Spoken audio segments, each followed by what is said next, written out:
Madame, mademoiselle, monsieur, bonjour et bienvenue dans notre magazine où nous poursuivons notre rencontre avec le professeur Steven Lorez qui vient de publier aux éditions Odile Jacob ce livre « La méditation, c'est bon pour le cerveau ». Alors, est-il besoin de vous rappeler que le professeur Steven Lorez est neurologue et directeur du centre de recherche FNRS. Il dirige le centre cerveau au CHU de Liège et l'unité de recherche Giga Consciousness et Coma Science Group, également à l'université de Liège. Professeur, bonjour. Bonjour. Alors, je voudrais peut-être, dans ce cadre de cette réflexion sur la méditation, est-ce que la méditation, c'est de se dire « je coupe tout circuit, je ne pense plus à rien ».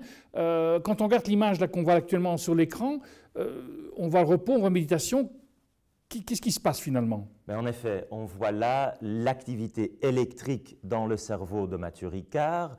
Ces fils représentent l'interaction entre les différentes parties du cerveau. Plus qu'il y a des fils, plus qu'il y a de la communication, de l'interaction, plus que c'est rouge, plus que c'est intense. Et donc clairement, le repos comparé à la méditation, ce n'est pas penser à rien comme on l'entend souvent. C'est un état mental actif, c'est une sorte de gymnastique du cerveau. Et donc pour nous, c'était fascinant. On est des explorateurs de la conscience. L'expertise, évidemment, c'est le cerveau blessé, mais avoir des athlètes de l'esprit comme Mathieu nous permettent justement de mieux comprendre ces différents états modifiés, dont historiquement aussi l'hypnose. On a une grande tradition à Liège pour étudier l'hypnose dans un contexte médical, mais ici la méditation. Et puis, je pense aussi, comme on voit à l'image ici, la méditation, il y a différents exercices qui sont possibles. Et en fonction de ce que l'on va faire, on va vraiment voir l'effet dans le cerveau. Et là, justement, dans ce qu'on voit actuellement, on voit qu'en méditation, à la fois, on a des couleurs très différentes. Oui, ici, on voit Mathieu Ricard. Maintenant, ces mesures, on l'a fait ici, à Liège, devant 3000 personnes, où il peut les inviter à faire de la méditation. Et en même temps, je peux, avec ce petit autocollant qu'il a sur le front, montrer ce qui se passe dans son cerveau au niveau de l'activité électrique. Donc on voit d'abord que, comme tout le monde, il a des pensées ça va et ça vient. Il pense à ce qu'il doit encore faire, à son passé. Et donc c'est ce qu'il appelle le monkey mind. Donc c'est l'esprit qui vagabonde. Et puis il fait son exercice de méditation, de présence ouverte, et il y a une stabilité. On voit c'est des couleurs plus bleues, plus stables, mais on voit aussi l'exercice après, c'est très différent. Là, c'est tout le temps tout rouge et c'est donc un autre exercice de méditation. D'ailleurs, c'est son favori, c'est la méditation de compassion. Ah oui, justement, vous en parlez dans votre livre, de cette méditation de compassion, de bienveillance. C'est quoi exactement? Alors donc, ça, je dirais, c'est méditation 2.0. Je pense qu'il y a ces différentes techniques qui sont possibles d'entraîner son attention, mais aussi ses émotions.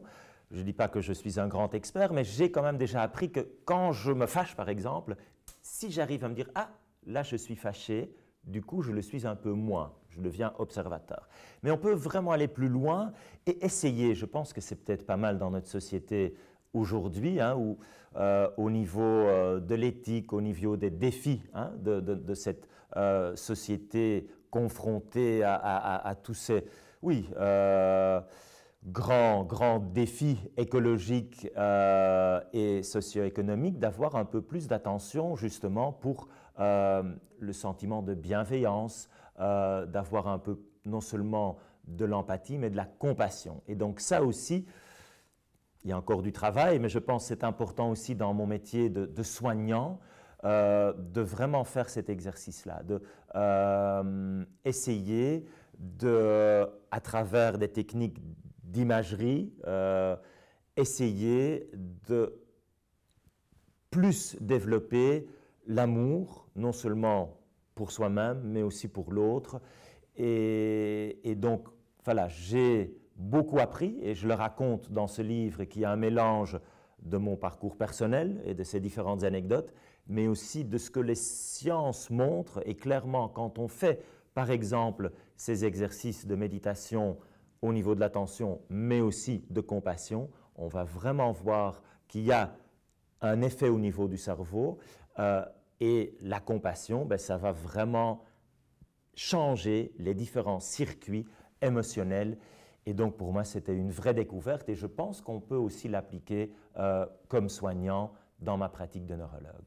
Si je vous entends bien, ça veut donc dire que lorsque je fais des exercices, vous l'avez bien dit, hein, c'est méditation 2.0, donc ça, je suppose qu'on n'y arrive pas tout de suite, mais que à force de travail, etc., je peux arriver à entrer dans une méditation de bienveillance, une méditation compassionnelle, qui va avoir une incidence dans ma manière de vivre et d'interagir avec les autres êtres humains. Tout à fait. Je pense que maintenant, on sait que le cerveau, il n'est pas comme le cerveau que j'ai là, qui est rigide. Le vrai cerveau, il est plastique, il change tout le temps et on peut vraiment jouer un rôle actif. On a une responsabilité.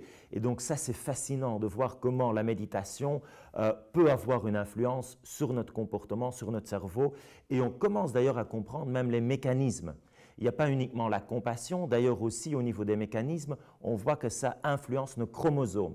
Il faut savoir, les chromosomes, ils ont des petits capuchons qu'on appelle les télomères, peu importe, qui vont les protéger. Quand on va vieillir, ils vont devenir plus petits et plus qu'on est stressé, plus que ce phénomène va s'accentuer. La méditation, ça a été démontré, va réduire, va ralentir ce processus. Donc ça, c'est fascinant. Ce n'est pas uniquement le cerveau, c'est même au niveau génétique. Donc nos gènes, on ne peut pas dire « Ah, voilà, j'ai mon bagage génétique, je n'y peux rien ». Non, il y a maintenant même tout le domaine qu'on appelle l'épigénétique. On a une influence, comment nos chromosomes, nos gènes vont s'exprimer. Et donc la méditation, comme d'autres techniques d'hygiène de vie, vraiment nous permettent de changer cela. Et je pense, et dans le livre, je voulais partager ça avec le plus grand public. Mais ça signifie que si on peut avoir alors plus de compassion, plus de bienveillance, ce sont des expressions de l'amour. À ce moment-là, est-ce que ça veut dire que si je m'astreins à une certaine forme voilà, d'ascèse de méditation, je peux arriver à mieux aimer? Je pense qu'on peut faire cet exercice-là. Je pense que c'est quelque chose qu'on a peut-être même trop négligé. Dans nos écoles aussi, on va beaucoup mettre l'accent sur l'apprentissage, alors que les ordinateurs, ils vont faire ça beaucoup plus vite et avec des possibilités de mémoire qui sont nettement supérieures. Mais qu'est-ce qui est notre vraie humanité? C'est justement notre côté émotionnel, intuitif. Et donc, pour moi, le défi, c'est peut-être de plus se reconnecter avec cela. Et donc, la méditation, pour moi, est une possibilité aussi d'avoir un peu plus d'attention pour cela, de le développer. Je le dis, après, à chacun de trouver ce qui lui fait du bien, quels sont ses propres besoins. Mais pour moi, c'était quand même une découverte. Alors, je suis très loin d'être un moine exemplaire, mais, et dans le livre, je mets bien l'accent là-dessus, on fait ce qu'on peut. Et justement, en faisant ce qu'on peut, avec tout ce que vous découvrez par la méditation, etc., est-ce qu'on arrive à avoir une meilleure connaissance de la conscience de l'être humain?